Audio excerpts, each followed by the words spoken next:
ഞങ്ങൾ നേരത്തെ SFIയുടെ സംസ്ഥാന സെക്രട്ടറി വ്യക്തമാക്കിയ കാര്യമാണ്. ഈ പ്രതിഷേധം അവസാനിക്കുന്നതല്ല. തികച്ചും ജനാധിപത്യപരമായി സമരം ചെയ്യാൻ വേണ്ടി SFI ജനാധിപത്യപരമായ സമരം തന്നെയാണ് ചെയ്യുന്നത്.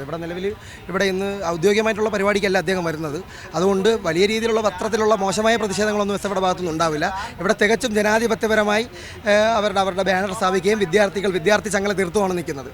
അതിനെ വരെ തന്നെ അധികാര പരിധി ഉപയോഗിച്ചുകൊണ്ട് അദ്ദേഹം കാണാത്ത രീതിയിലേക്ക് അത് വണ്ടി കൊണ്ടിട്ട് ആ വിദ്യാർത്ഥികളെ പോലും, അതായത് ഈ സമരത്തിൻ്റെ ഫ്രണ്ടിൽ വണ്ടി കൊണ്ട് തടഞ്ഞിട്ടും എത്ര വണ്ടികൾ ഇവിടെ കൊണ്ടിട്ട് തടയുമെന്ന് നമ്മൾ നോക്കണം. കാര്യം ഇന്ന് ഉച്ചയ്ക്ക് ശേഷം ഇവിടെ നിന്ന് മെഡിക്കൽ കോളേജിൽ നിന്നും ഡെൻ്റൽ കോളേജിൽ നിന്നും നഴ്സിംഗ് കോളേജിൽ നിന്നും ആരോഗ്യ മേഖലയിലെ തിരുവനന്തപുരത്തുള്ള എല്ലാ ക്യാമ്പസുകളിൽ നിന്നും വലിയ രീതിയിലുള്ള പ്രതിഷേധം ഈ വിഷയമായിട്ട് ബന്ധപ്പെട്ട് ഉയർന്നു വരും. ഇവിടെ എല്ലാ ക്യാമ്പസിൻ്റെ ഫ്രണ്ട് വശത്തും ബാനറുകൾ സ്ഥാപിച്ചിട്ടുണ്ട്.